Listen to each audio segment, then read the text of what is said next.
Welcome back to Rated Radio with your hosts, Rayburn Alexander and Shane Wyndham. Rayburn, how's life treating you? Good so far. I will say I'm glad that I actually made it here this morning, considering that I hydroplaned 3 times on the way here. Get your tires checked out. Yeah. But I did it probably out of excitement because I'm looking forward to this episode. Why are you looking forward to this episode? Because we have Neel Ryan on this episode. Our first musical guest. Yeah. How's it going, man? Good. How are you guys? I'm Alive. loving life. Same. Can't argue. This show should be coming out right after the first of the year, I think. So, New Year's welcome to guest. 2021. Yeah. Awesome. You didn't ask, but I was going to ask, Shane, how's everything going on with you? I'm just trying to take it easy. Playing a lot of video games. I know 2021 is going to be a whirlwind for me with the baby. Beyond grateful to have our first musician on the show today. But before we get into all that, let's roll the intro.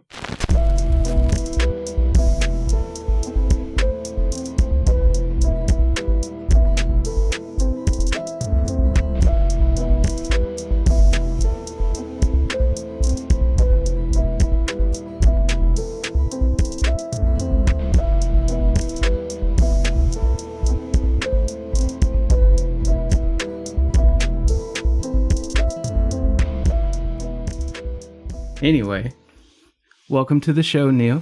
Thank you, Shane. Glad to be here.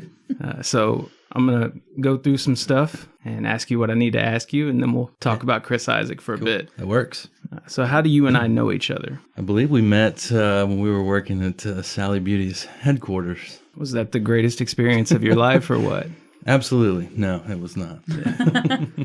There were some cool people up there. There were some cool people. Met some good folks, including you. So, man, did they work us.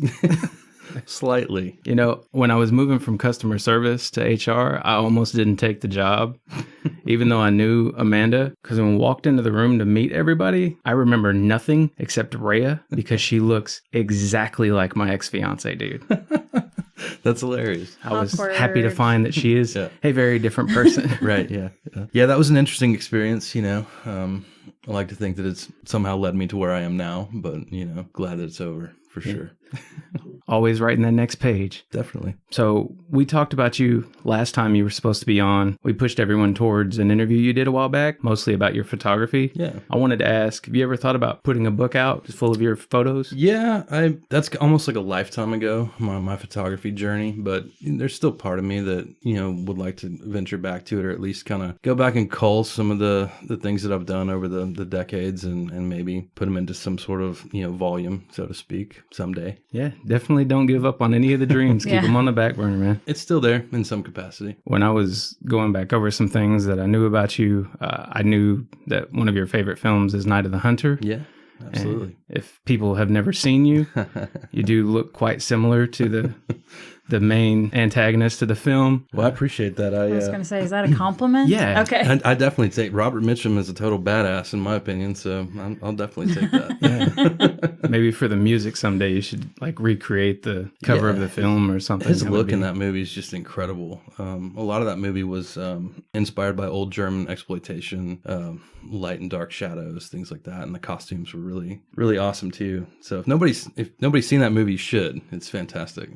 Never seen it. Gonna have to check it out. I think it's streaming free on Prime Video right now. Yeah, I think it is too. It's literally one of the scariest movies I've ever seen, but not in a horror sense, just in a suspenseful, just really messed up kind of I way. love movies like that. Yeah. You are on Spotify as Neel Ryan and the Mistreated. Yes. So is the band a real thing, or are they just supportive? Sure. Yeah, the band is definitely a real thing. It's in the inception, it was more of a revolving cast, so to speak. Lots of close friends that were just kind of helping me out as we tried to navigate, trying to figure out what this actually was, or what it was going to be, or if it was going to be anything.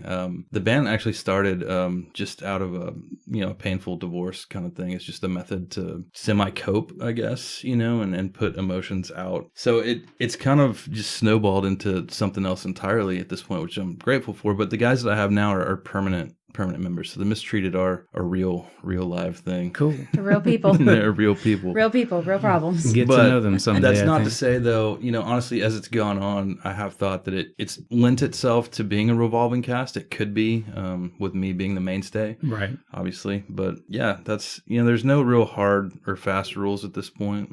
My guys are in different bands, and so schedules sometimes allow and they don't allow. And, we'll just kind of go forward with who we can. Same with producers, right? For a while, you had help me out. Is it El King? Yeah, we were working the first track, What the Darkness Brings, was recorded at the Echo Lab, and then we did a session with Matt Pence there as well, who has produced El King's stuff. More recently, it's been at the Panhandle House with Eric Herbst, the past two sessions, which have yielded some really great stuff. The latest, The Ghost in Oasis County, the latest single, was done by Eric, and we're very pleased, and we're going to hopefully get back in the studio early next year and continue to use him for the full length is my goal. So you are wanting to get the full album out, right? Yeah, that's the plan. It's just a matter of money, and the COVID situation and has just really upended any plans. Putting a damper on. Absolutely, Yeah. Pretty much everything.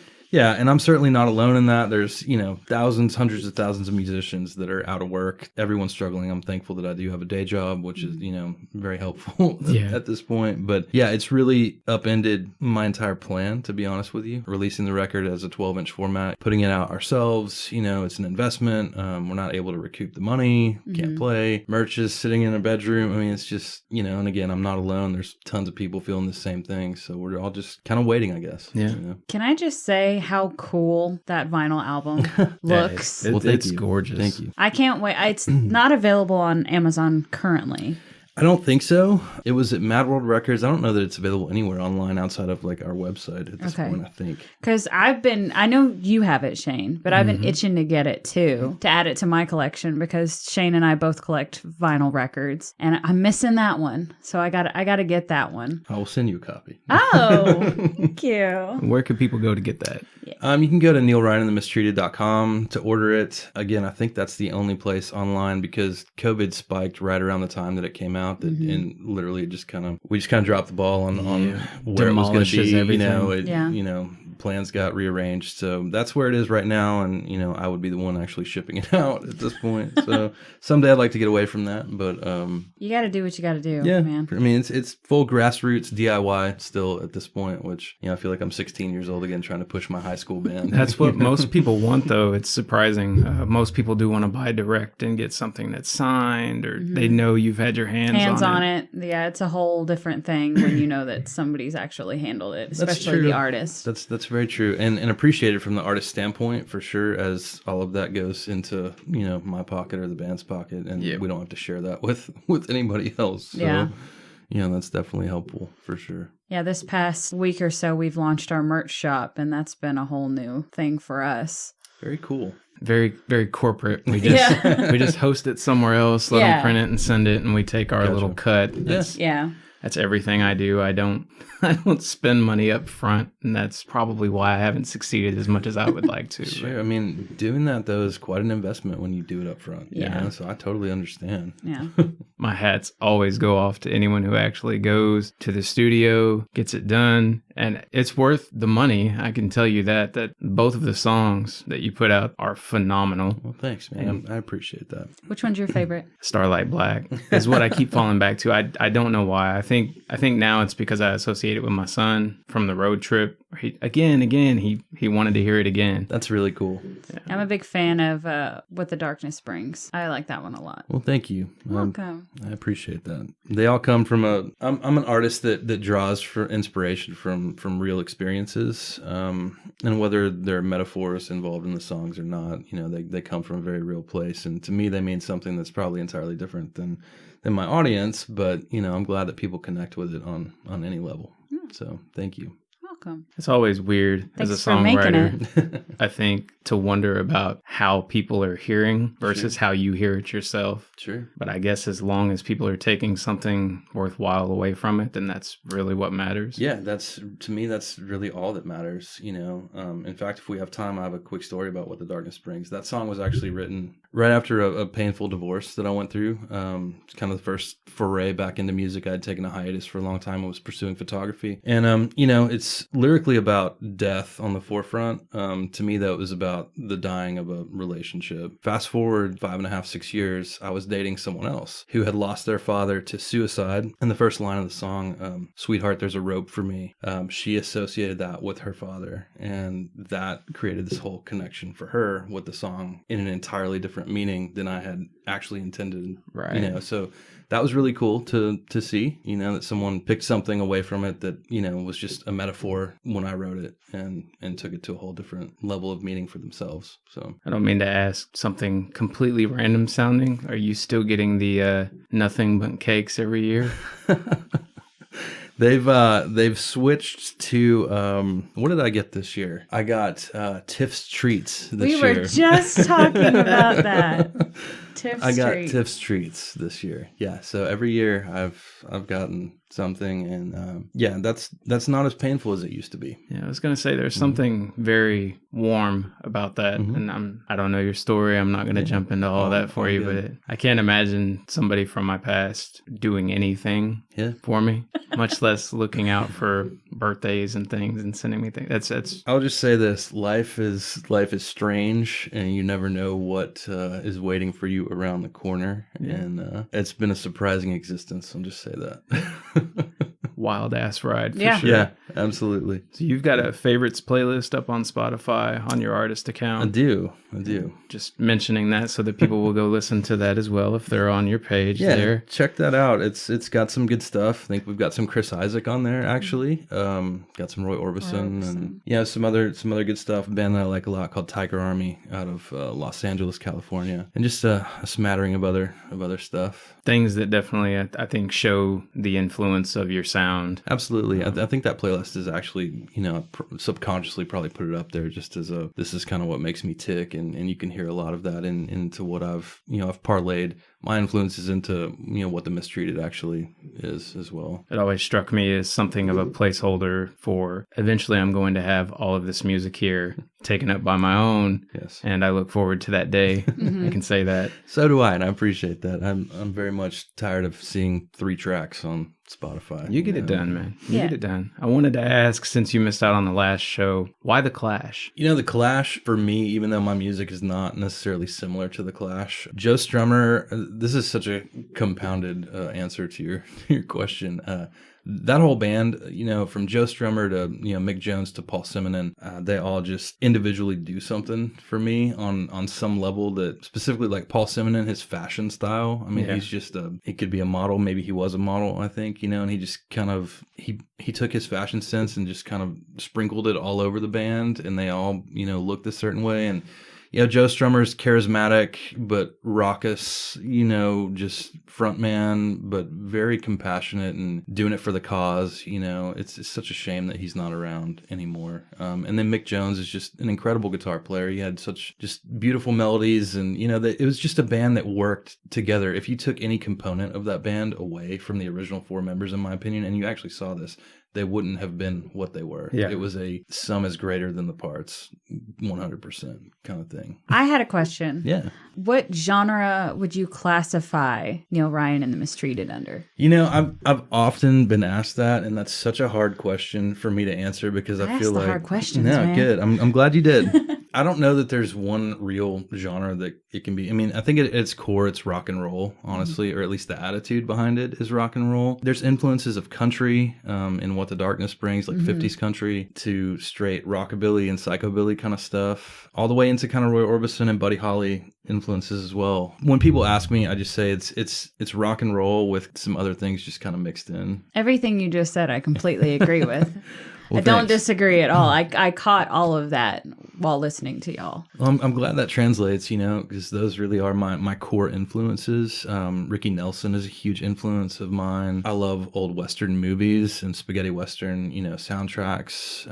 That's a huge influence and that comes across at times. I think there's these little things that just kind of of jump out at different segments in my music, that it's not this blanket thing. It's kind of a whole, tornado of stuff. And maybe that gets more refined as things go on, or, I don't know, but I think those will always be evident to a degree. I've never felt more strange than when I got the record and I was posting pictures of it because I had to write an entire series of hashtags. I didn't run it by you. I was just like, okay, I'm going to guess this is the type of music, or these are the sounds.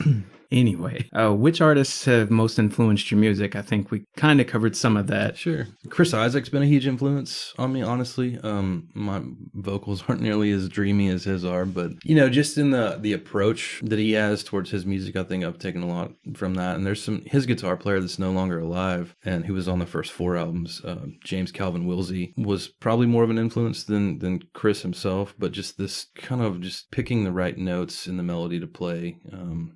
Has been a big influence. Roy Orbison's a huge influence. Nick 13 from Tiger Army's a big influence for me. Brian Setzer and the Stray Cats are a big influence. Ricky Nelson, Buddy Holly. I would guess Reverend Horton Heat, yeah. I'm so thankful to be in Dallas and have, grown up in the DFW area, and been seeing the Reverend Horton Heat do as well as they have. In my current job, they come in and we cross paths every now and again, which it's just cool to see. They're one of the hardest working bands in the industry, which is tip my hat to the Rev. I had never heard them. When I was working at the bowling alley, there were a few people who bowled league that I knew. One of them was a manager at Hastings here in town, downright obsessed with the group. And I hadn't heard it. He never brought me any of the music, and you couldn't just, you had to go out and buy an album back then. Sure. So my introduction was the Psychobilly Freakout while playing Guitar Hero, and it was quickly evident. You just jump into expert now on that you say track. that, I know exactly who you're talking about. Yeah, that's awesome. He and the rest of the band are literally, I think they play, over 200 shows a year. And when I think of COVID impacting bands, they come to the forefront of my mind because they are such a hardworking band. And it's a shame that I know that a lot of bands are doing everything that they can to just maintain at this point, but they really come to mind. And I hope we can all come out of this as unscathed as possible. I think we can all agree there. Strange question, but who shouldn't listen to your music? I don't know. I mean, I guess I'll just define it by, if people are really into, current pop, top 40 stuff or rap stuff, which I don't have any real baseline of what's going on in that world these days. None of us do. Probably not going to like it. More so, I don't know that they shouldn't listen to it. I just imagine people probably wouldn't like it or understand it, maybe. But then again, that's maybe not for me to say, really. But yeah, I would imagine the fans of top 40, Taylor Swift folks, I don't know, they're probably not going to be into it. Don't you say anything now. No, it's refraining interesting. over here. Sorry, did I hit a nerve? No, not with me. No, my son listens to Taylor Swift a lot. So Shane listens to a lot of Taylor Swift. I've heard way more than I ever wanted to. But you like more of her artsy stuff that she's grown to do, not I like some of the hip hop produced sound. Some of the early stuff really was too shiny, too glossy. And I think that was my sister's problem too. That's why she said she wouldn't want to listen to her. Interesting note, our old boss has begun recreating rap songs on her ukulele. Really? Yeah, you should have her send you a sound clip because I'm going to do that. That's fantastic. I thought it would be something comical, something that, you just hear and giggle at. And she giggles at it, but I hear it and I think, you should probably be making a little bit of music here and there. Just, I don't know. I'm going to ramble about that. But we had very different musical upbringings to a point. I initially was obsessed with hip hop. That's what caught me in music. And we come from these very different places. Obviously, I have no style whatsoever, and you are very... I wonder sometimes, do you wake up in the morning and look at everyone else and wonder, why are all of you robots not unique, right? Oh, yeah. Yeah. Yeah, absolutely. Don't even get me started, Shane. Yeah. But it was really interesting to see, because going into the office in that job, I initially wondered if we would click at all. And I think really just the type of work that you're doing, where you have to be the humanist who cares about other individuals, it really made it easy for us to find that common ground. Absolutely, man. I agree with that 100%. 100%. What do you often wish you had help with when it comes to making music? That was a hard question. In fact, I actually left it blank because I just kept thinking about it. There's probably a ton of things. time management, honestly, would probably be the biggest thing. I'm a pretty slow writer. Things seem to have to marinate for me to, I think What the Darkness Brings, chord progression wise or melody wise, that's something that I've had since I was in my mid-20s, and I was still married at the time, just kind of dicking around on an acoustic guitar, not, just playing a chord progression. And it sounds kind of, it's kind of a 50s chord progression to a degree. Yeah. But, it took years to figure out what that was. So for me, time management, specifically as the band is getting, more involved and playing more and things like that, I don't want to take 10 years to write an album. So. Yeah. Most of the rest of the pieces kind of fall into place, but they do. I tend to write in a way where I'll have ideas and I'll just have this running, notebook of just ideas almost. And the music kind of, I'll be sitting around and I'll play something. I'm like, I like that, and so that kind of goes into the music bank. And then at some point I can marry the ideas to the music. Yeah. And it's almost kind of, and everybody writes differently. So, my way is definitely not the right way or the wrong way, I guess, but I love that way. There's something about going too fast. We hear it a lot in certain artists where you can tell that the lyrics were written around the music or the music was written around the lyrics. Whereas if you are just compiling all of these ideas, eventually the pieces do begin to fit absolutely a little better. Absolutely. Yeah, time management, I wish I had, a coach going, okay, well, you've spent too much time on this now, wrap it up, but we'll see what happens. Then it would seem stressed. Then you get in a rush, you get stressed out, you don't write as good, or it's not as heartfelt. So very true. I agree. Take all the time you need, but don't, because I want to hear more from you. So. Yeah, I was going to say it's working so far, whatever your process is. I just don't want to be 50 before we get our first full length. Right. Starlight Black actually is the fastest song I've ever written. I wrote that in a day, which is probably par for the course for a lot of musicians. They can just bang out something in a day, but I was really proud of myself that, I wouldn't have known. I wondered if more of your music sounded like that, some of the songs that you've got on the sideline. I love it all, and I'm curious to see what Among the Soup actually comes out in the future. Yeah. One of the strange things I found with age, I wrote music for about a decade and then just kind of stopped. And I eventually decided I needed to record some quick little demo type things. But when I stopped, what started happening is I would have dreams about songs that don't exist. And I'd wake up, and if I was really lucky, I'd have that melody that I could catch. Keep like a notepad by your bed or something. I've actually heard that. Now, I have not personally experienced that, but I know several people that's how things come to them, and they wake up and just jot it down, and whether it's a melody or a line or a lyric. It's the strangest thing. There are times when I go to check my notes and I don't even remember that I've woken up in the middle of the night and written something down. But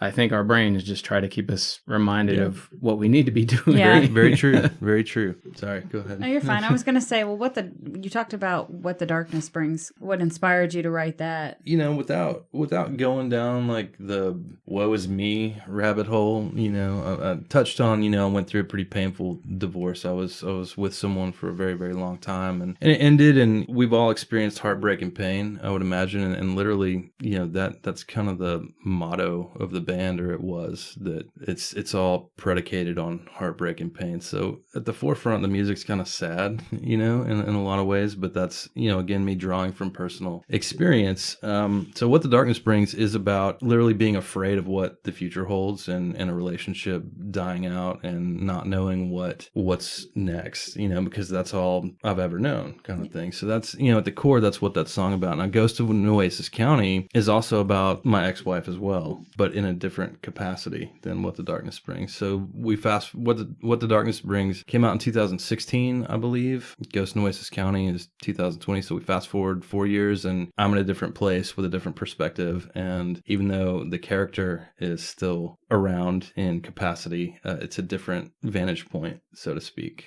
I like it.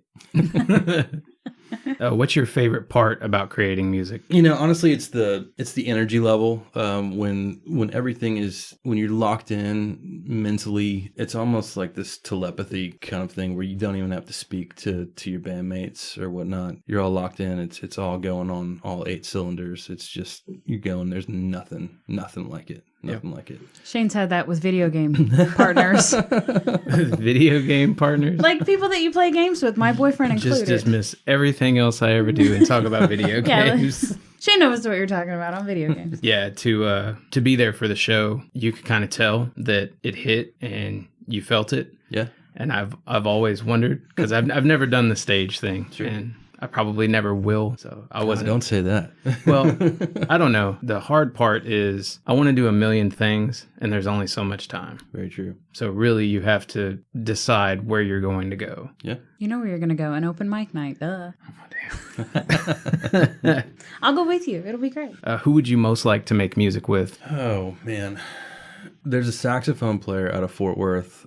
His name is Johnny Reno. He would be my number one. He actually played with Chris Isaak for a while, but he also had his own band, several bands throughout the years. And he's just an incredible, incredible saxophonist. And I would love to be able to get him in the studio or on the stage with me and have him. In fact, I have a song that I'm like kind of writing for that, even though I seriously doubt that would ever happen. Nice. But, you know, if Johnny Reno's listening, there's an open invitation. It's not out of the realm of possibility. You live in the same area too. Very you know, true. I think he still does stuff at the Scat Lounge in Fort Worth. I'm not sure, but I'm not sure how. I don't even know if he's playing anymore. He was actually on the Chris Isaak show when Chris had his Showtime show as a character. And I don't know, people just don't play saxophone like he does anymore. He has a very soulful, old school style. So that would be it. Why did you shoot me eyes? Oh, I wonder if he was in the band when we went. We went to the Scat Lounge. Yeah, I don't think there was any sax there. I can't remember the It was backing just band. drums, bass, keys, I've never and been there. I've vocalist. heard that place is pretty awesome. Oh, it's cool. You climb into an elevator to hell is what we called it, that's what because I've there's heard. a sign, an elevator, and you don't know what it's going to look like once you get to the bottom of it.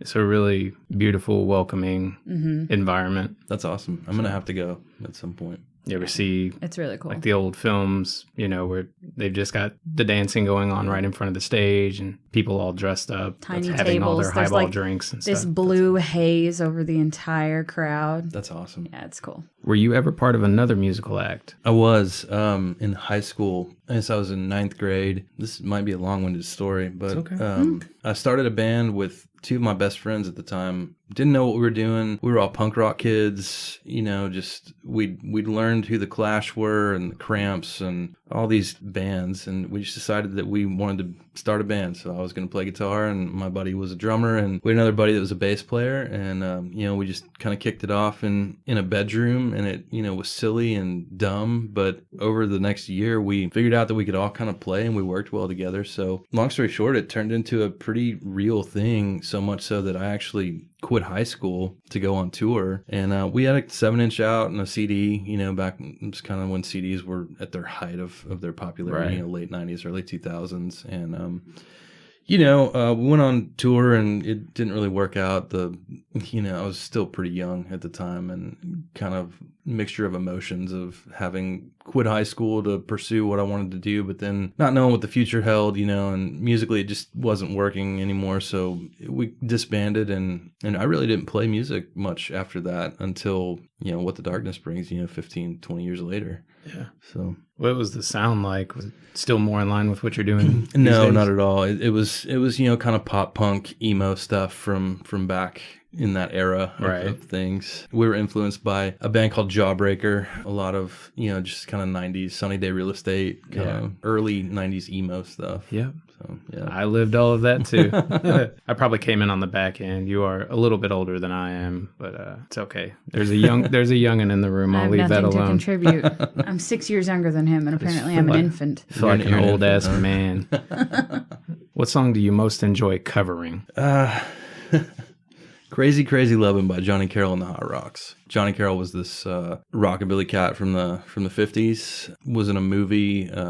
That song is just full energy, and if you listen to it for something that came out in the, you know, mid to late 50s, just the energy and movement and gyration, you know, it's in line with kind of what Elvis was doing, but a little more less polished and a little more raucous, in my opinion. In fact, weird how things work out. I became friends with the original upright bass player's grandson. I was working at Guitar Center, and so that just a kind of a crazy, wow, you're the grandson of Johnny Carroll's bass player. That's incredible. One of those strange coincidences in life you don't see coming. Yeah. I dig it. If you were going to change your sound, what genre would you like to take on? 100% like the Vegas lounge crooner Yeah, really? cool. Absolutely. Yeah, 100%. Yeah. Oh, I'm totally down for that too. I think you're going to have to do it at some point. Maybe so. Yeah, I don't know. Like I'm fascinated with the whole kitsch of the Vegas thing, like the late 50s, 60s, Vegas era of things, and I love Dean Martin and that whole.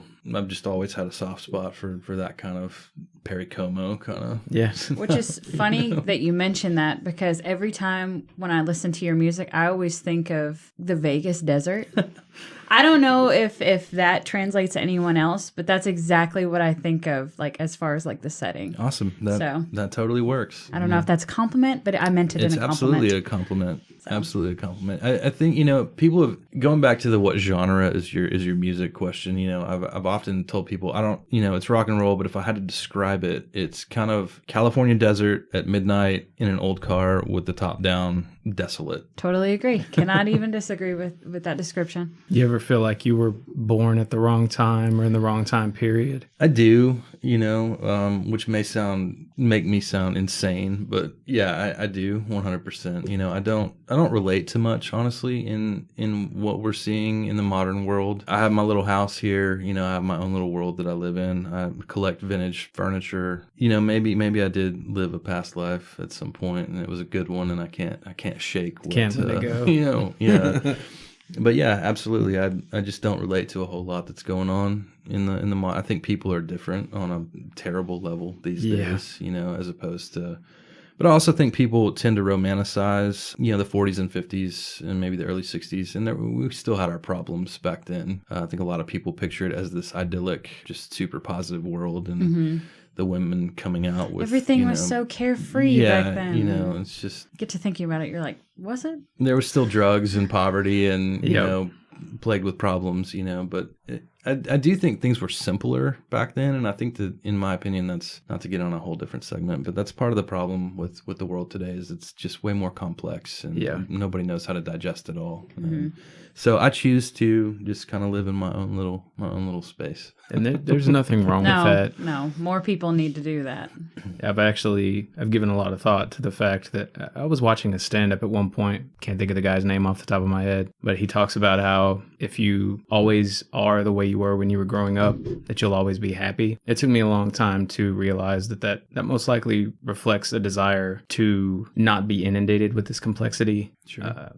Too much choice. We experience it a lot. You sit down to watch a movie, 30 minutes later, you're still trying to figure out what the hell you're going to watch. Absolutely, because there was a point in time where you could turn on the radio and you knew exactly what you're going to get, and it's exactly what your neighbor was experiencing as well. So you had this easier sense of community, not this disparate parts all over the planet of people who enjoy what you enjoy. That's very true. What's missing from your online discography or song library that you really wish was there? A full-length album. Yeah, and we're working on it, but yeah, that's just more content at this point. Cool. But I'm such a perfectionist, though, that, kind of going back to what we were talking about, who knows when that's going to happen, but it will at some point. It's a slow process. Yeah. What's the ideal length for an LP for you?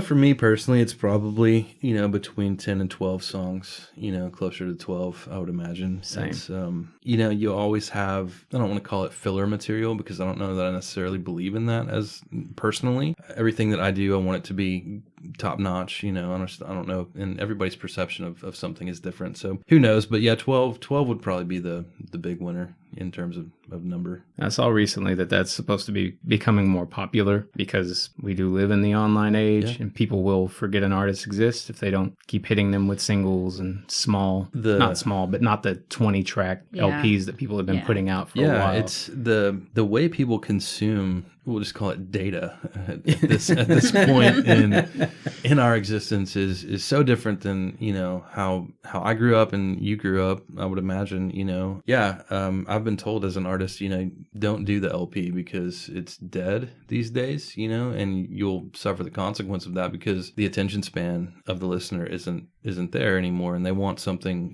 that's just every few months something new. So it is all about content, and I've had to kind of go back to the drawing board of, okay, well, what do we want to go back in and just do another single and then keep doing a few more, do we record 10 songs and just release them at intervals, and eventually go, okay, well, here's all of it in one for those who want it. For those who want it. Yeah, it's crazy. Yeah. No, I completely understand. Like we were just talking about, everything changes so fast that it's so much easier to get your stuff out there these days. It is. But this market is flooded. So the notion of success has evolved so much that you really have to just love what you do, because if you don't, you're going to feel like a failure when it doesn't take off to the top of any type of chart. And there are hundreds of thousands of people out there who are better Absolutely. than what you'll find in top 40. Yeah, I mean, we live in a society now where literally everyone can do anything that they want to do, and they can put their art on any platform, and the playing field is totally level for the most part, specifically with COVID. It's just, it's, if you're not doing it, if it's not coming from your heart, I have a feeling that you will be sorely disappointed. Yeah. And you may still be anyway, if you're listening out there. Very, very true. Don't expect, everything to be roses. There are definitely going to be some thorns there. Anyway, enough about that. Are we ready to talk about Chris Isaak? Yeah. Cool. The artist you chose this week was Chris Isaak. Chris Isaak, yeah. And you also picked the albums that we covered. I did. Which I was extremely happy to see what you picked, I have to say. Yeah, I went back to the inception. The first five were, in my opinion, my favorite. A lot of people that I know that like him a lot, those are their favorites as well. Just the original sound, so to speak. Normally the best way to experience an artist. I may not have given a fair shake to our other artists, but I wanted more of a slice for the other artist, because sure. I didn't know what his music was all the way through. Anyway, we're talking about Chris Isaak. The first album we covered was Silvertone from 1985. This was my top album. This was second to last for me. I believe this was my third place album. I gave it 7 5s. 2 5s. I had 8 5s. That's what I'm talking about. Actually, this was my second favorite album. Sorry. A little bit of positivity here. Don't make it seem like I'm so negative. I don't. Your 5s are just harder to get at than mine. Yeah. My top track was Funeral in the Rain. Mine was Dancin'. Mine is Back on Your Side. All good songs. My bottom track was actually Western Stars. Still not bad, to be clear. Mine was Pretty Girls Don't Cry. And mine was Funeral in the Rain. Not a bad track. I feel you. Just I love it when these moments happen. Yeah. I'm waiting for them. It's usually a constant. Yeah. That's what's great about opinion, though. Everyone's going to have their own. Yeah. Absolutely. So it's always fun to try and introduce people to new music. And this was definitely a discovery week for me. I knew some of his music, sure. But to actually sit down with it was great. I thought the album was a bluesy, soft rock voice atop that warm Gibson. It keeps this easily listenable. Even if I'd have liked less subtlety in his choruses, that backing band, by the way, is anything but run of the mill. Yeah. This was a great debut. Yeah. The notes that I made for this album was old edgy Western, very Quentin Tarantino movie vibes. I would even go so far as to compare it to Pulp Fiction. And this is not a Quentin Tarantino movie, but Natural Born Killers. I just got that vibe throughout the whole album. I'm also into movies, if you can't tell. Yeah. No, I think that's spot on for me too. Sweet. I mean, it has that aura about it. Both great movies. Hard to imagine somebody who wouldn't like this music. Before we move on. Sure. Yeah. To the self-titled Chris Isaak from 1986. This was next to last for me. This fell in the middle for me. This was my least favorite album. I gave it 6 5s. 1 5. I've got 4 5s. My top track was Lover's Game. Wild Love, not Wild Live, as Spotify lists it as. Yes. But Wild Love was my top. Mine was Lie to Me. My bottom track was You Took My Heart. I still gave it a 4, though. My bottom track was Lover's Game. And mine was Waiting for the Rain to Fall.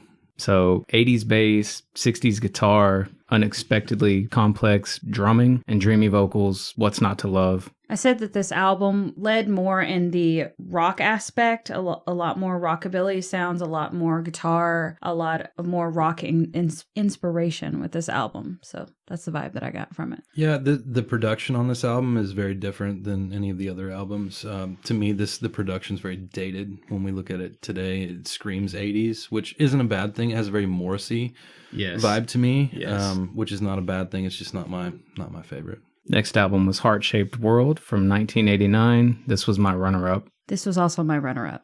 This was third for me. I gave it 7 5s. 2 5s. I had 7 5s as well.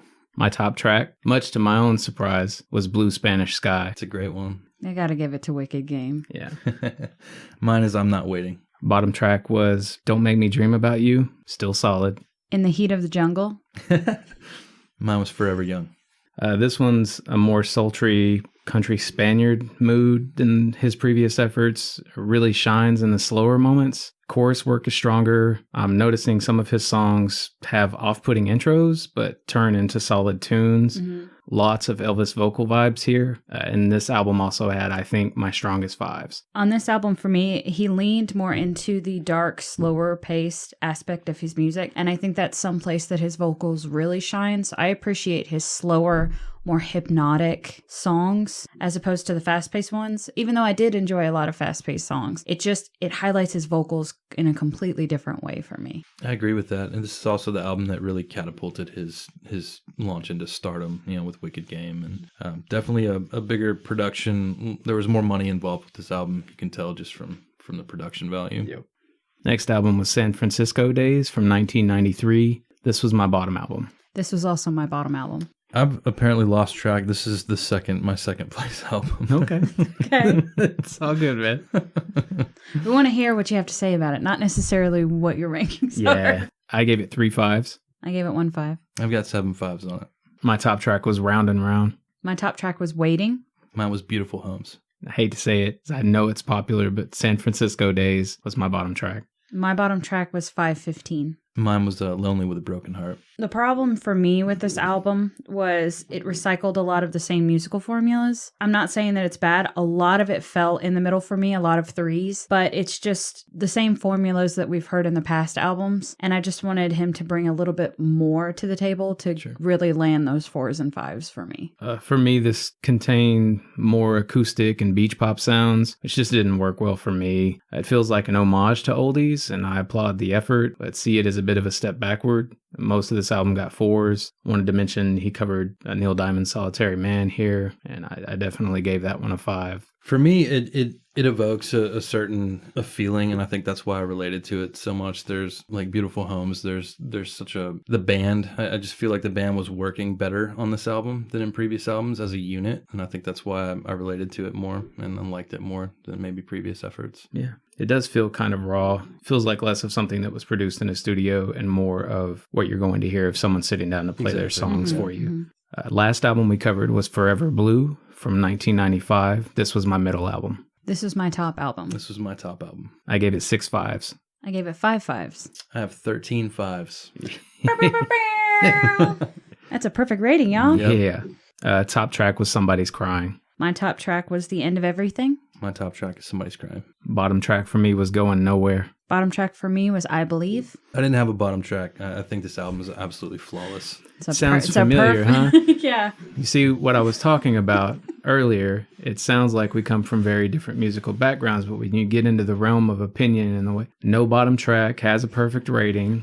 He's our guest. I can talk shit about you all I want. I'm not going to talk shit about our guest. You can. Don't even ask me to. You can. I mean, I promise. He's used to it by now. He'll be fine.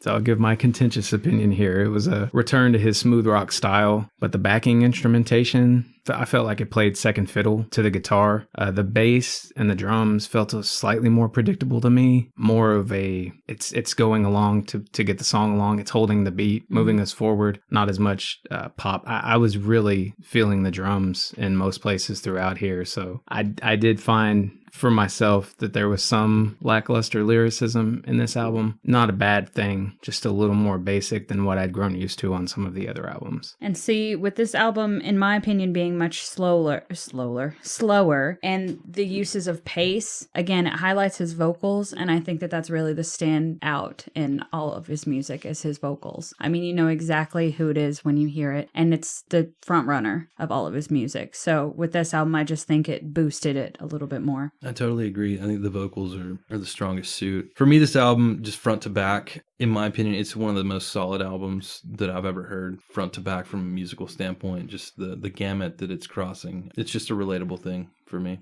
All right. Well, I could definitely see revisiting it then, because I feel like even though I have this second playthroughs, that maybe I just need more time. I don't know, but there's also, I think a lot of people can relate to this. When you hear an album that evokes a certain point in your life, and that's this album for me, it brings me back to, I know exactly what I was doing when it came out, So it's just this very nostalgic album, so to speak. So yeah.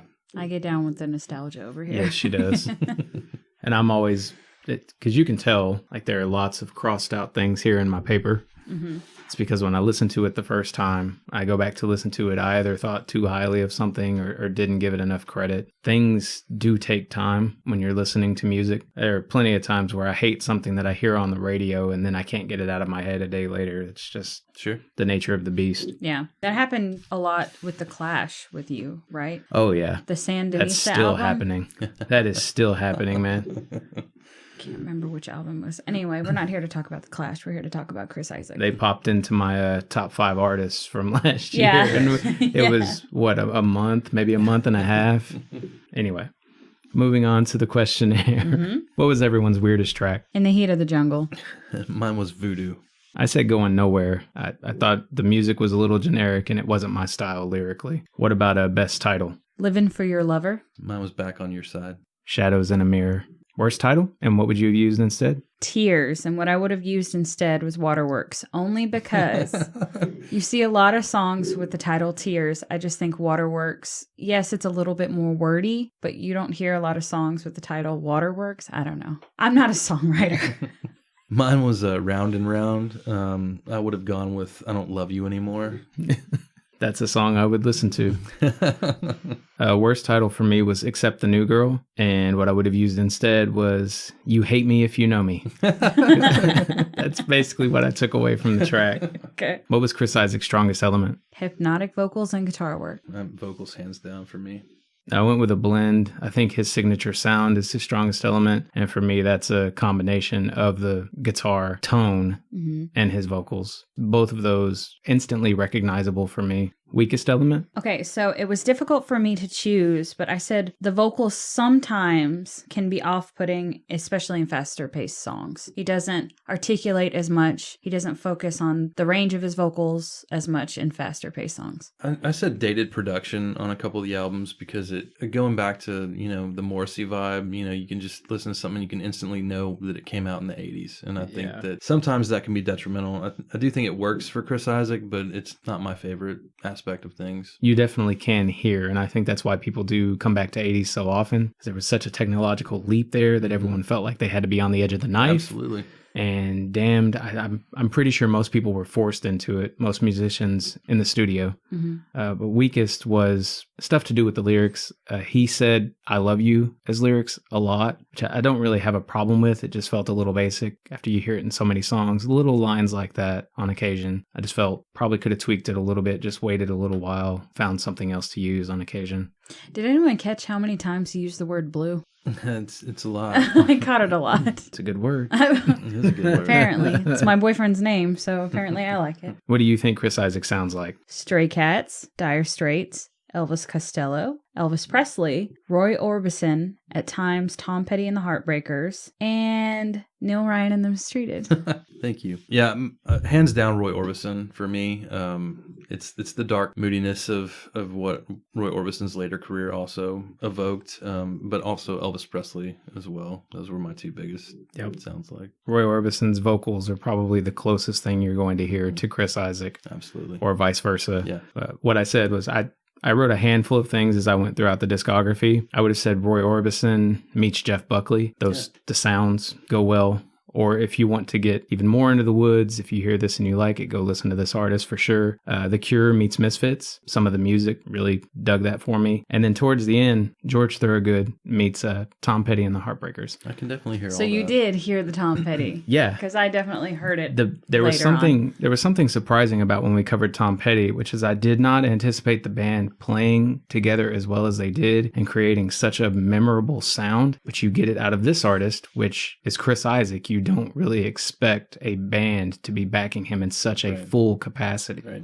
When would you listen to Chris Isaak, and how does his music make you feel? I would listen to it when I'm in a dark corner of a bar enjoying my drink alone. And how it makes me feel is dark, hypnotic, and entranced, like I'm watching a Tarantino film. I think that's very accurate. Well, he is one of my favorite directors. Yeah, for me, it's driving. It gives this sense of isolation, and I just kind of picture, driving alone, dark, moody. Same vibe. Same vibe. Yeah. Yeah. So my answer is On a Night Drive. Yeah. And how it makes me feel is like I'm comfortably floating underwater. There's something about night swimming, in a lit up pool and you go under and you're just chilling. Sure. Chilling. Yeah. You're so hip, so cool. Anyway, yeah, that's where it went for me. What was your first or best experience with this artist? My first experience with this artist was hearing Wicked Game because that's all I had really known him for. And my best experience is this week because I got to see how much more he had to offer as far as sounds while still staying true to his core sound and vocals. So first and best experience. There you go. Mine too was Wicked Game, but it came in David Lynch's Wild at Heart. I'm also a big movie guy. But the first time I saw that movie as a teenager, the instrumental track of Wicked Game was playing in the movie, and that's the first time that I heard it. So I hadn't even heard his vocals yet, but I heard the music and was just kind of like, what is this? Yeah. Would you say that he helped spark your love for this type of genre of music? Absolutely. Yeah. That was a dumb question. No. It's, yeah. Of course he did. Chris Isaak holds a very special place in my heart for sure, for a multitude of reasons. But yeah, for sure. I think one of the things that's great for me about this artist is he does sound out of place, not in a bad way. It just kind of like if I hear Tiger Army or if I hear Reverend Horton Heat or what you're producing, these aren't the things that are playing on the radio, right, but these are definitely the sorts of things that I want to hear. His type of music was popularized by Elvis and Roy Orbison and artists who had been out decades beforehand. So to see it succeed really feels like maybe we haven't all lost our damn minds. Mm-hmm. Yeah, absolutely. Especially with how popular in the past that type of music was. The fact that it's still relevant so many years later really makes you understand that it can withstand the test of time. Yep, it's timeless. My best experience was finding out how much my wife loves Wicked Game. When I met her and we started dating, it was all pop radio hits, and her brothers had her into club rap, that sort of like stuff that would play in her car. Now, she'd always listen to anything. She wasn't against me turning anything on, and yeah, I kind of like it, whatever. This song, finding the list of this flavor of music that she really enjoys made me think there's hope for her. That's funny. Who would you want Chris Isaak to collaborate with, and what song would you want him to cover? I would like him to collaborate with a female vocalist, which is Lana Del Rey, and I would like them to cover Girl, You'll Be a Woman Soon by Neil Diamond. No? I like that. Again, I'm trying to digest. I'm trying to digest it. I think it'd be perfect. I don't care what you say. Yeah, I think it would have been cool to have seen Chris Isaak and Dean Martin do something together, just with the two very different vocal styles, but still in the crooner category for both of them. So I think that would have been cool to mesh together. I actually didn't do the cover song, unfortunately. I never do it. And I always feel bad because Shane always does it. It takes time. It's one of the most time-consuming things on this list to actually sit there and find a cover. I never list anything unless it like punches me in the face, like, oh, this would be a good song. So I normally just list an artist. Don't feel bad. It'd be safe to say Dean Martin's your top crooner. Yeah, for sure, for a multitude of reasons. He's a good actor too. Yeah, I like these guys that can sing and act for some reason. I don't know why I'm drawn to that. Last week, the week before, I think we watched "Kiss Me Stupid," which I'd never seen. Strange movie, but it's always nice to see Dean Martin pop up. Yeah, I remember watching Ocean's 11 for the first time and seeing him there. Great actor, great singer. I said Christopher Cross just because I think that both of those artists are underrated. Sure. So to see them come together, maybe that would have been... Name of the album, Chris on Chris. There you go. Chris on Christopher. What do you want? Song I'd want Chris Isaak to cover just because I'd be interested to see... I think this person could do more with Runaway by Del Shannon and maybe anybody else could do... Love that song. That's great. Yeah, love that. Love that song. What makes this artist seem unique? I said his vocals again and the rockabilly, rock, country inspiration. At times you feel like you're kind of in that older spaghetti western, but other times you feel like you're like at a sock hop. I know that's so weird to say. And I tried to stay away from the word rockabilly as much as I could, only because I didn't want to put them in a box or put him in a box. But there's tons of rockabilly inspiration here. Yeah, I think that's spot on.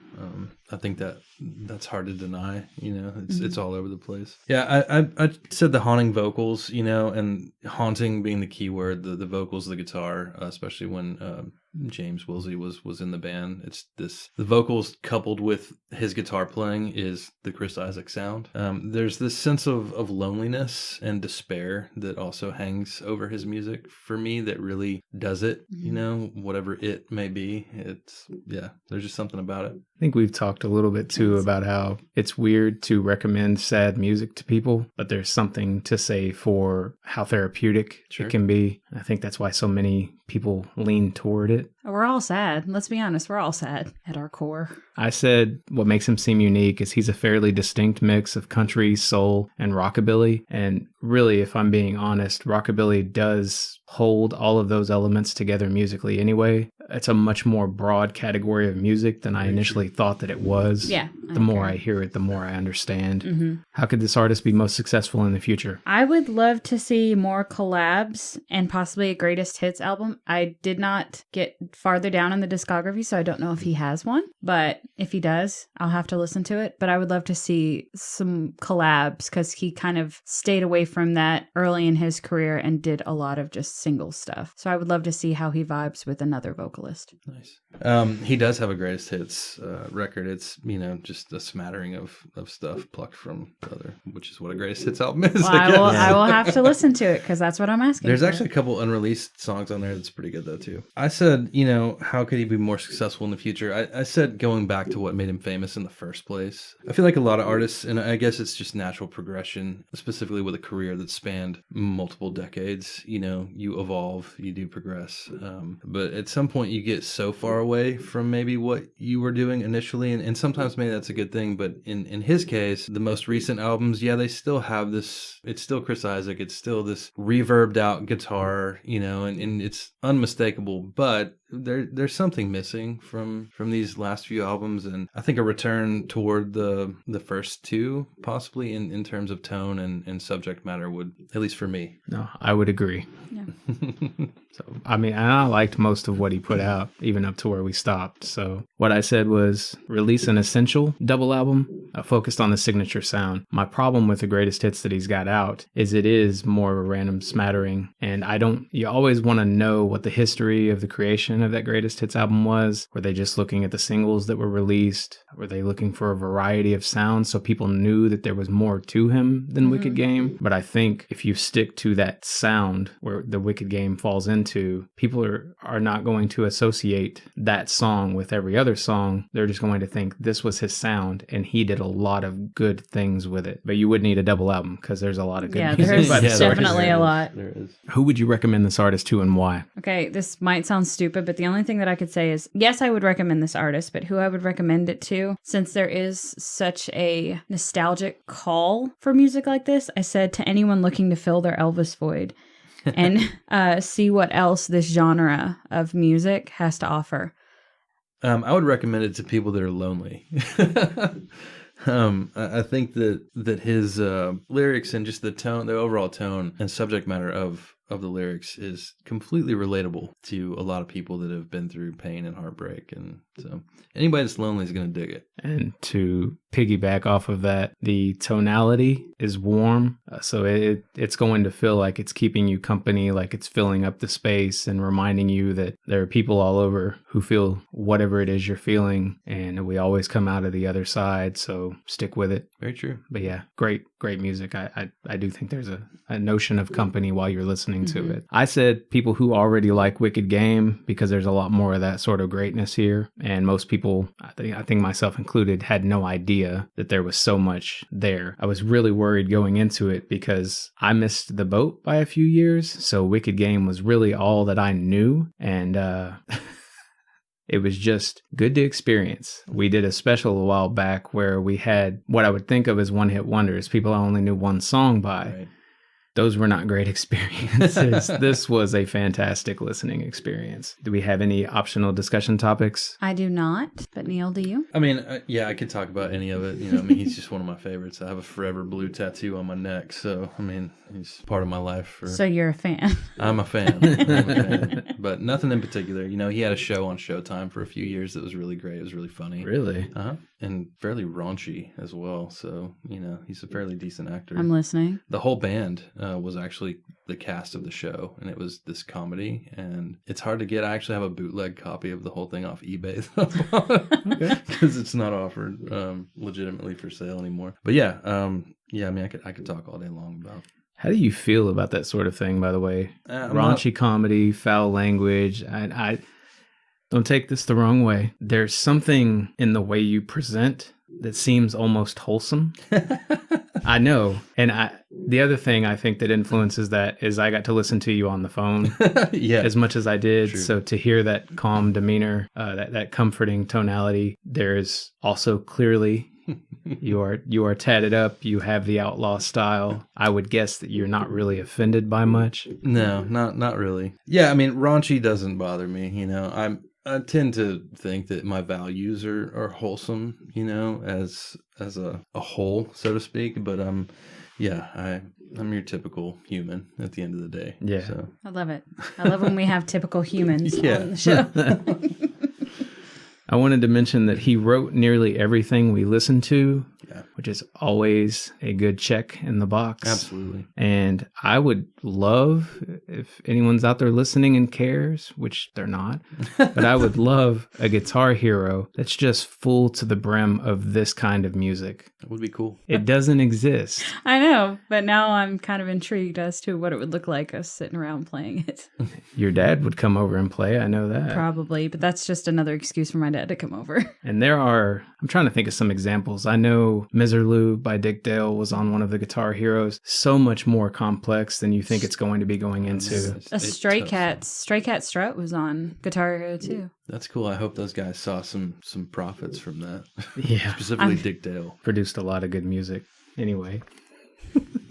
Thank you guys for having me on. I've enjoyed it very much. Thank you for coming. Thank you so much. I've learned a lot and met a pretty cool dude in the process. So I'm glad you think so. I don't think so, but sure. Well, it's my show, so I can say what I want. All right. I'll agree with that. And I hope someday you get to the point where you do believe that sort of thing about yourself. Humbleness is a virtue, right? Yes. And hopefully, maybe next time we have you on, if that's something that you want to do, absolutely, that album will be done and we can talk about it more. Yeah, I hope so too. Fingers crossed, right? Yeah. It's always a strange world to live in, to try to see yourself as anything when your parents are your biggest fans.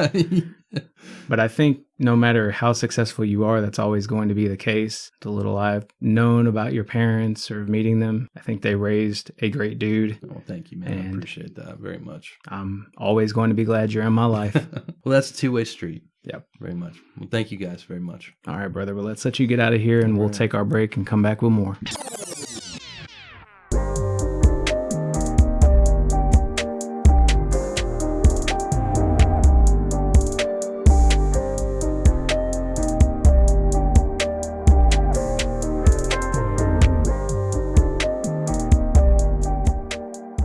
Raven, do you have any song recommendation for the week? I do. I have two, but I have no plugs, and hopefully you're going to be cool with that.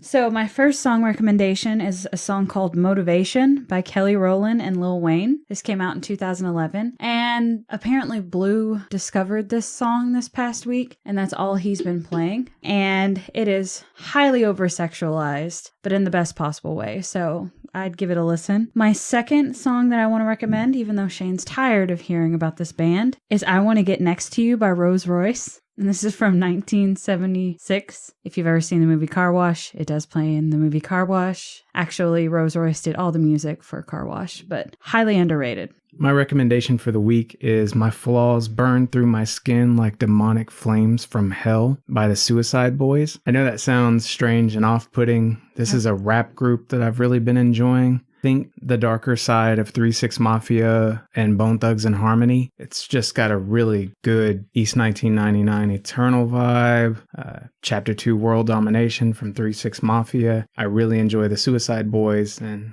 that's my song recommendation. What about Plug? I ain't got no plugs, man. I gave 2 songs. Plug was your idea. It was. And you show up most weeks with no damn plug. Go listen to Neel Ryan and the Mistreated. My favorite song is What the Darkness Brings, but he also has Starlight Black and Ghosts of Nueces County. Those are all available on Spotify or wherever you listen to music, I assume, but definitely up on Spotify. Which I believe Nueces is South Texas, outside of Houston. Okay. I always wondered how to pronounce it. It's not... Listen to the song. He says it a bunch. I know, but I can't remember how he pronounces it. Anyway. You are terrible with pronunciation sometimes. Yes, so. I am. We know this about me. I wrote a particular plug here, but I'm going to give you something else instead of this, because I think I already talked about Prime Video. You mentioned it, but you didn't talk about it. Okay. Well, Prime Video, if you already have Amazon Prime, this is a free service to you. It's a video streaming service, a lot like Netflix or Hulu, but better in a lot of ways because their library is constantly changing. It changes so much more often, and usually the free stuff that you can watch on Netflix and Hulu is also available on Prime Video. You can even rent new movies or buy movies. I shop those $5 deals every week and get Amazon Prime Video.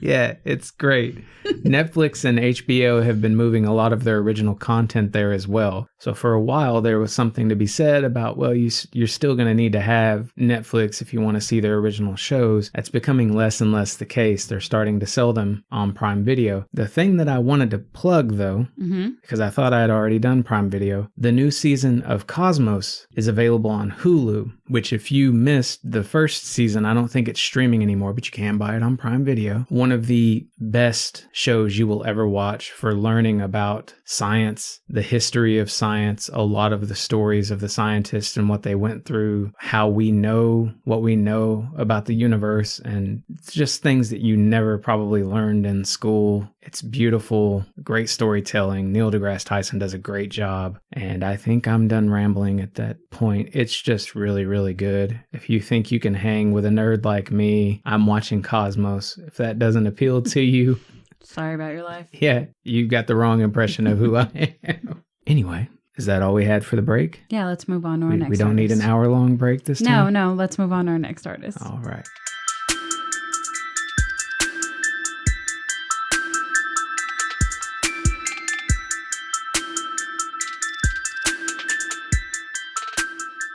Do you feel rested? Yeah, I feel rested. Do you feel like I stole your joke, your line? No, because it's not really a joke. Well, you laugh a lot when you say it. Laughing at Does my own jokes. Feel rested? Laughing at my own jokes doesn't mean I think I'm funny. I laugh because nobody else does. Who was our second artist this week, Rayburn? Mr. Blake Shelton. Why don't you go ahead and roll us through everything? All right. The first album that we covered by Blake Shelton is the first album, Blake Shelton, from 2001. This was my top album. This was my bottom album. I gave it 3 5s. I gave it 2 5s. My top track was Ol' Red. Austin. My bottom track was Problems at Home. Same old song, which I thought was a song about having absolutely no self-awareness for the kind of music that you're making. I said Problems at Home was my bottom track because I'm not a fan of the sitar that they added to that track. I said the exact same thing when it came to some Beatles songs, so maybe I'm not a fan of sitar if I haven't heard the right sort of sitar work yet. Yeah, I don't think you can go to Kebab and Curry with me anymore. I just know you're hating the music the entire time we're eating now. So something about this album is this is the one I knew. Mm-hmm. I know a few others that I didn't include in the list because I did want more of a up-to-date, just take pieces of his discography. Mm-hmm. He's got 11 albums out right now, and we're covering 5. Yes. Throughout the entirety of his discography. Yes. And I thought that I really liked this CD back in the day. Turns out not so much. Listening to it again, I thought it was mostly trite, bog standard. This already exists bar country. Even tracks like Old Red haven't aged well for me. Like they don't hold as much appeal to me anymore. Mm-hmm. And what was the chorus of I Thought There Was Time? He just held that note as long as he could. You really did not like this album. No, I did. I mean, it got a 4 for average from me. It's not bad. It's just forgettable. I thought that this album was fun. I didn't know any of Blake Shelton's music. I think back in the day when I was sneak watching CMT. Sneak watching. Couldn't let my mom see that I was watching CMT. I remember the video for Old Red. I said the exact same thing. It's You did. L-O-O-L Red. Ol' Red. I remember watching it, and when I listened to this song, I forgot that I knew all the words to that song. So as it's playing, I know the words, and I'm like, how the hell do I know these words? It's because I watched CMT for a little bit back in the day. I just thought it was fun. That's all. I mean, I'm not picking on you for liking Old Red. No, I know. I know most people do. It's not something that I want to hear a bunch. Maybe I just heard it too much back then. Maybe. But Austin's really popular with him, too. So. And I feel like I could always listen to that song, but we'll get into that at some point. Our next album was Pure BS from 2007. This was my runner-up. This was my top album. I gave it 3 5s. 5 5s. My top track is It Ain't Easy Being Me. I Don't Care. And my bottom track was She Can't Get That. The Last Country Song. Such a waste of those guest spots from, who was in it? George Jones and John Anderson. I think you're right. What? It was I was torn between The Last Country Song and She Can't Get That. It was definitely up there. I still gave it a 3. It wasn't a bad listen. It just wasn't my favorite. Same. I thought there was much more interesting instrumentation here. He's gotten better at using his voice to evoke an emotional response in his love songs. It feels less like bar country throughout. I would say if you like the song Austin, this album will appeal to you for the most part. Moving on to our next album, which is Red River Blue from 2011. This was my second to last album. This was my middle pick. I gave it 2 5s. 5 5s. My top track was Drink on It. Over. And my bottom track was Sunny in Seattle. Good old boys. He wrote none of this. But Chris Stapleton did write more than a few of these tracks. Those were some of my least favorite, though, sadly. There was a lot of corny lyricism here, more in line with his debut. Zach Malloy from the Nixons wrote Get Some, which I thought was a fun tune. So was Hey.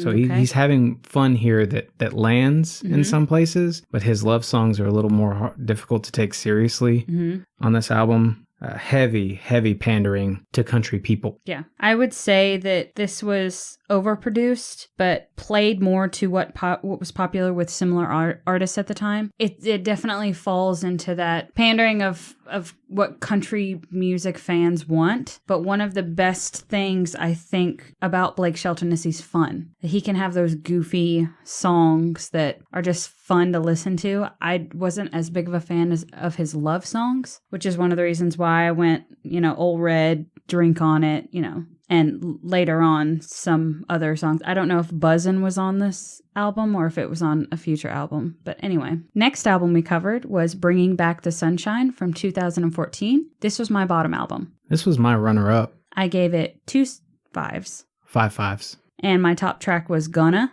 I Need My Girl. And my bottom track was Sangria. Buzzin'. Ah. Yeah, your top track did get a 5 from me. And I had pretty good feelings about Sangria. I don't think it got a 5. I liked the risks that it took.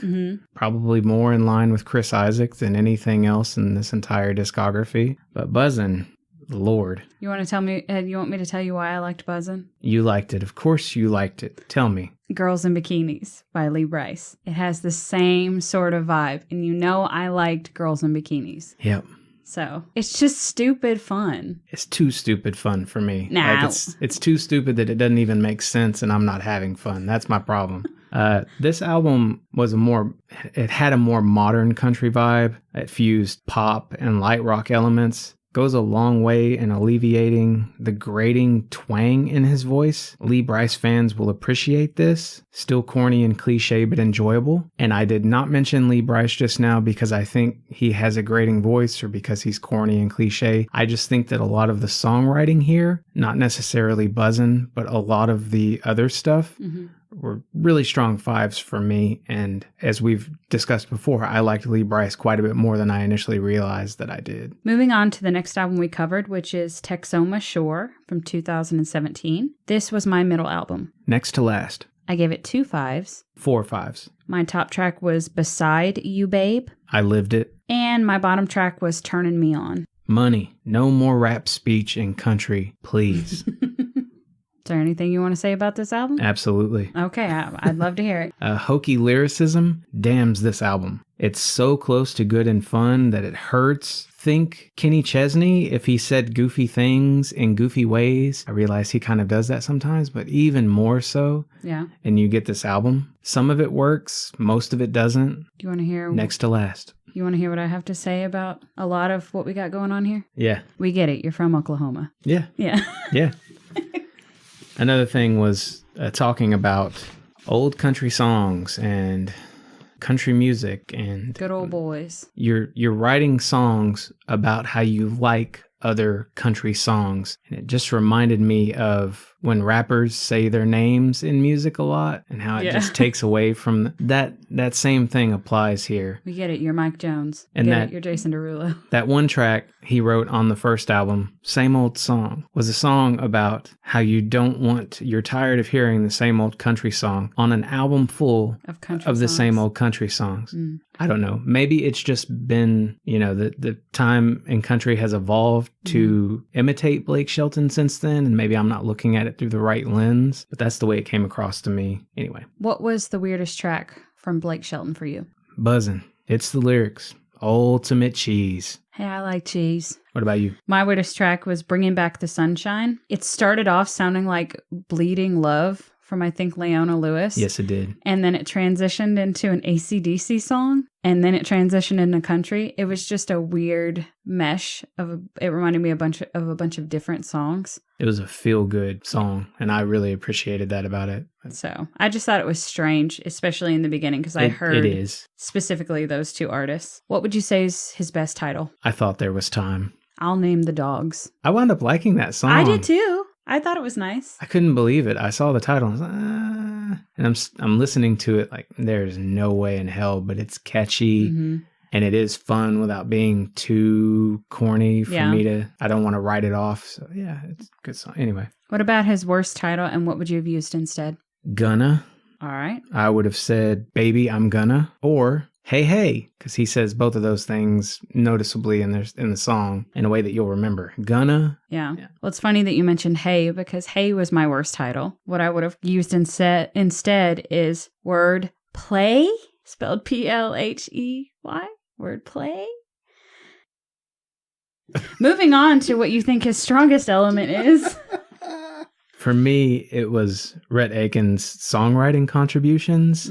He had a lot of songwriters throughout the discography. He did write some of his own music, mostly in the beginning. It'd be about 40% of the album. And towards the end, there might have been one track on the album that he was part of. Yeah, which is funny because our previous artist that we covered wrote all of his own music pretty much. And Blake Shelton rarely writes his own stuff. Yeah, but Rhett Akins, his songwriting definitely landed for me. And while we're on the topic of songwriters, I'd go ahead and mention Taylor Swift's new album is out, since Evermore. Neil was nice enough to bring her up. So is Chris Stapleton's new album, and Volume 2 of Cutting Grass by Sturgill Simpson just landed. Volume 2? Yes, ma'am. I can't say anything about I may have put him in the special star. Okay, that's cool. What I would say his strongest element is fun lyrics and vocals. I loved that he could not take himself too seriously and have fun, and I also really enjoyed the way his voice sounded, which is not something that, with me being new to country or semi-new to country, it's not something that I pay attention to or have in the past. So, well, I was going to say that maybe it's just that his songs, they're not that bad. Like the writing isn't that bad. It's just his voice that does it. But then you come on saying that you love his voice. His voice sounds it is super country, like heavy twang, and that's part of what throws me off. But it's punchy and it's very clean sounding. There's something just off-putting about that. You want a little bit of gruff? It doesn't feel as emotional. Okay. There were a few times where I went and turned on a Chris Stapleton song in the middle of some of this just to ground myself a little bit. And that did the trick. I will be the first one to tell you, Blake Shelton is not Chris Stapleton. Never gonna be Chris Stapleton. Did you wind up going and listening to the original version of Tennessee Whiskey, by the way? Now that I broke your heart by telling you that was a cover? Yes, I did. And you should have been there when I witnessed that for the first time. I think I said, nope. I just imagine you crying into your coffee cup. It was awful. It was awful. What would you say Blake Shelton's weakest element is? Just talked about this, the vocal punchiness and the quirks of his voice. Things like that really long-held note that he does in that first album. Can't remember the name of the song anymore. It doesn't matter. He also does like these quick line repeats. Mm-hmm. There were a lot of songs that I thought would have been really good, but he keeps repeating this same little catchy part of the song, and it just turned me off. You? I said some songs follow the country song formula a little too closely, which is one of my biggest problems with some country music is it's made for country music fans, but at times it just sounds so, I guess, structured to successful songs in the past that other country artists have done, and it's just no heart in it. There's no it's a filler song. Cookie cutter can be off-putting. Cookie cutter country songs. He definitely has a lot of them, which I think a lot of country music artists do at some point in their career. But anyway, who would you say Blake Shelton sounds like? I thought it sounded like Toby Keith songs and a blender sung by a bro country artist, maybe the originating bro country artist. But yeah, the love song aspect and that other Toby Keith side that I don't really care as much for, if you just combine those somehow, here you are. Vocals are different, but... I said he sounds like Rascal Flatts, Toby Keith, and Darius Rucker. The goofiness of Toby Keith, I see a lot of similarities between that and Blake Shelton, which I love Toby Keith. I want to be on record that I like Rascal Flatts and Hootie. I love them both, too. Are you Hootie?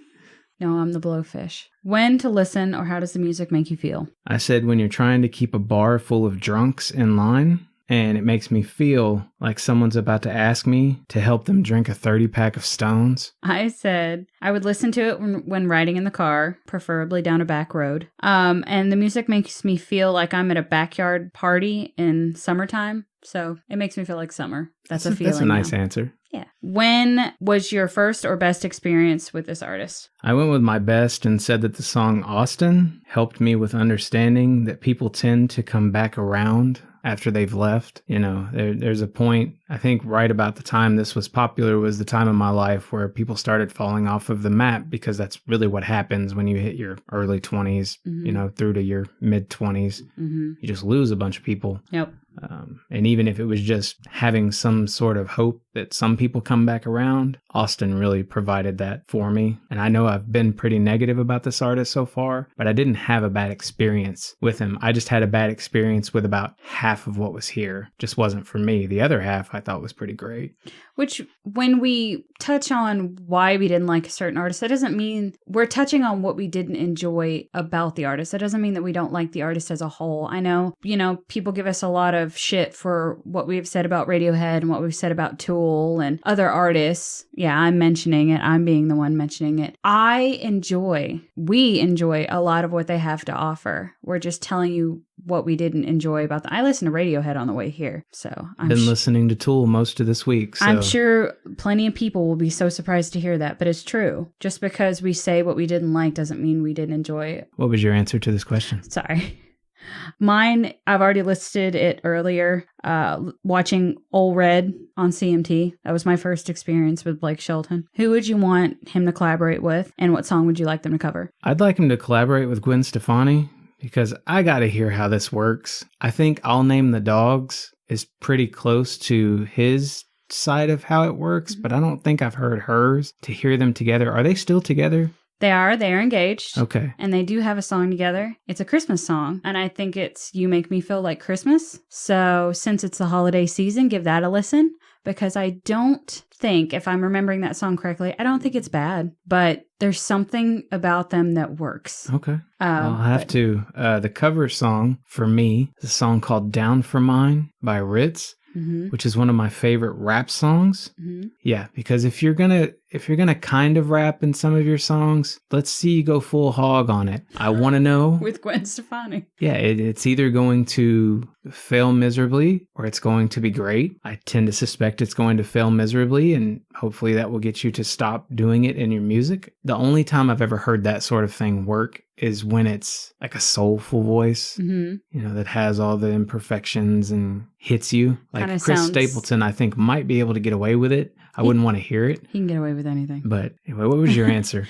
My answer was I would love for him to collaborate with Toby Keith, and I would love them to cover Blue on Black by Kenny Wayne Shepherd, recently done by, is it, not 9 Inch Nails, is it? I don't know. It was recently redone by a rock band. I don't know why that name is escaping me right now. But yeah, Toby Keith, Blue on Black. I just think it would be good. It's kind of got Old Red vibes. Okay. So anyway, what makes this artist seem unique? Nothing. Ooh, shots fired. That's probably my harshest answer ever. But again, keep in mind, this artist did get quite a few 5s from me. So I will be listening to Blake Shelton. It's just if you're talking about uniqueness, I don't see anything that's really unique. His voice has an ability to irritate me every now and then. That's unique. Okay. There's my answer. What about you? Since I'm new to the whole country aspect of, I don't know where I'm going with this. Anyway, since I'm new to country, fun lyrics and vocals. The vocals on a plus didn't make me want to scratch my eyes out and stab my ears. So I don't know why I said eyes. That's exactly what they made me want to do sometimes. Okay. How could Blake Shelton be more successful in the future? Stop trying to be cool and be more discerning of the songs that you pick for your albums. I feel like because there is such a heavy pool of songwriters around him that maybe they're sending him songs and he just does them because he is a big name and he'll be able to make it sound somewhat good. I mean, I only gave 1 2 through the entire, and that was to Buzzin'. The rest of them didn't go below a 3. Yeah. So his production values are good, but I will say... Will you? Yes. Sorry. I will say continue to make music. Also doing your judging gigs, a lot of reality TV. That's what he's most known for at this point. And can we talk about, he was sexiest man alive about 2 years ago.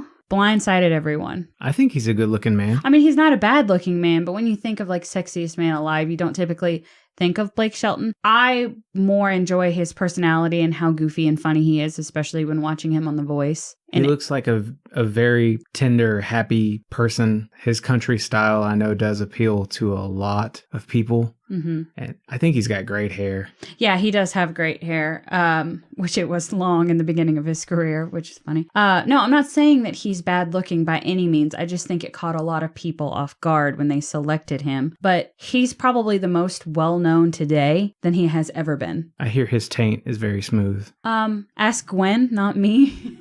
I can't comment. So... I'm sure she'd be able to tell you. Just trying to throw a wrench into your spiel here. Anyway, just keep doing what you're doing. I mean, there's nothing that I can really say about that. You're going to be doing the reality TV gigs, and you're with Gwen, and y'all got a lot of stuff going on. Doing that and making music, I think you'll be just fine. Who would you recommend this artist to and why? On the whole, I wouldn't recommend this artist. He's got plenty of winners, but much of this is only going to exacerbate what people hate about country music if they're not country music fans. And I would recommend it to any country lover. Yeah. So there you go. I still prefer Sturgill or Chris Stapleton. There's no question about that. But I did enjoy a lot of what Blake offered. Yeah. And to give a little more of a rounded opinion here for myself, because this sounds really negative, I have more 5s from this artist than I did for Johnny Cash. So I'd be more likely to listen to this artist than Johnny Cash. Johnny Cash has a unique flair. There's not a whole lot that stands out here. There are just some great songs that are produced really well where his voice isn't annoying the piss out of me. Yeah. Do you have any optional discussion topics? Nope. Okay. Well, neither do I. Let's get on to who won this week for you. Okay. I actually want to talk about this in a light capacity. So Blake Shelton got 21 5s from me. Hey. Chris Isaak got 29. So it was closer than I was expecting it to be. Especially for how negative I sound about this artist that we just talked about, which is Blake Shelton. But again, there are a lot of winners in Blake Shelton's discography from what we listen to. Just because I'm being negative about this person doesn't mean that he's not producing things that you're going to love. He definitely is. But yeah, it's Chris Isaak. Okay. Because you sound like me during Prince and Rush Week. No. Let's get to it. It's Chris Isaak. It was surprisingly close for me this week too, but barely squeaking by was Blake Shelton. So Blake Shelton took it this week. Really? Yes. Okay. I was surprised too. But the best and worst part about doing this podcast is being surprised in the end. I'm pretty surprised right now. Yeah, me too. Who knew? Yeah. I think maybe you've just been hesitant to country and it's your jam. That's what I'm thinking. I wouldn't go far as to say it's my jam. I have definitely acquired more appreciation and a taste for it. But I'm learning, and I think one of the best things about learning is everything's new to me, and I'm hearing it all for the first time. So what's played out to you is new to me, and ask me in a year if I feel the same way. Yeah. But it was very, very close. I definitely enjoyed a lot of what Chris Isaak, I mean, they were 1-5 difference. Yeah. So I definitely enjoyed a lot of what Chris Isaak had to offer. And I think a lot of other people will too. They're you can't even compare them. They're on two different wavelengths of like, you got Isaac's hypnotic vocals, which is definitely the standout for me, for him. But you have the sense of fun from Blake that I appreciate. Not necessarily the vocals, the fun of Blake and the vocals of Chris. You can't even compare them. So the fact that we're having to kind of sucks. But yeah, it was very, very close and I was surprised. Yeah. But yeah, listen to either artist. Chris Isaak was great to listen to. And discovering both of these artists this week was interesting. Yeah, I've always meant to sit down with Isaac's discography. So actually doing that feels so good. Not to have it behind me, but to know that all of those fives, the songs that I really, really enjoyed, I can just go hit play now. Mm-hmm. Such a good feeling. Very worthwhile having gone through it. So even though it was somewhat close, my experience with Chris Isaak was far better. Mm-hmm. That's not, again, a knock to Blake Shelton, because there are weeks that I think he would have won, no doubt. But it was a good experience. I will say, a good week. I think within the near future, I will probably listen to Isaak more, just because I've been feeling some sort of way. Yeah. And it definitely invokes that feeling. So I definitely will be listening to both of these artists. And hopefully Neel didn't pull his hair out listening to this music and Blondie when he didn't get to come on the previous time. Yeah. Because that's 10 CDs that he's had to listen to that he had. Hasn't had to talk about. Yeah. I'm hoping there was something of value that he took away, just like I hope all our listeners will as well. Our Fives playlists are up. Go check them out. See, especially with Blake Shelton, I feel, which sort of country person you are. Do you come into my camp, the more emotional love songs, or do you fall into Rayburn's, where the fun, silly is a little more apparent? Rambly much today? Well, the good thing about like the country artists is, especially like when it comes to Sturgill or Chris Stapleton, and we both love those artists. As long as we have that in common, I'm fine with all the other bullshit. So I'm going to let you draw this week with one caveat from the listener jam jar. Okay. If it's a country artist, it's going back in there. Got it. There's been a little too much country recently. Okay. Cool? Cool. Sorry, Sandra. There's our jam jar. She gave us a lot more than country. Well, I know, but I think that we've drawn the majority of her country choices. And I've definitely appreciated the contributions. Yes. Sorry if it sounds like I haven't. I don't know if this is a country artist. No, it's not. All right. Tom McDonald. And this was suggested by Alex. So Tom McDonald and what's our other artist? Nightwish. Nightwish. I was wondering when it was time for Nightwish. Do you want to give a shout out to your friend? I do. Thank you, Alex, for Alex. Well, she's different last name now. Shouldn't be saying last names. I'm not. I was going to say last initial, but I'll be good. Thank you, Alex, for your suggestion. We love getting suggestions from everyone. And thank you for taking the time out of your day to not only listen, but contribute to the discussion. Yes. So thank you so much. So yeah, Tom McDonald and Nightwish. Tom McDonald is a rap artist who I have talked about before once a little bit during our Drive Off a Bridge music. Oh, yeah, this is promising already. But I am very interested to sit down with his music. I know it didn't sound that way, but I am. And I'm interested to see what Rayburn thinks of Nightwish. And hopefully our listeners will give that a shot too once the time comes around. A reminder that our merch shop is active. Yes, it is. teespring.com/ratedradio to see our main logo shirt. Click on Rated Radio merch from there to see the full shop. And also know that you can send us voice messages. Yeah. We went through some in the last show. So just be aware, you can go to Facebook, send either of us a voice message, and we will play it on the show, answer any of your questions, or talk about whatever it is you've got on your mind. And I think that's going to wrap it up for the week. Yeah, that's it from me. I literally have nothing else to give. Major thanks to our friend Neel Ryan from Neel Ryan and the Mistreated coming on. Again, if you're on Spotify today, he's got 3 tracks up on there, so there's not a lot to dig through, but it's all great. They're all, I feel, very different representations of what he brings to the table.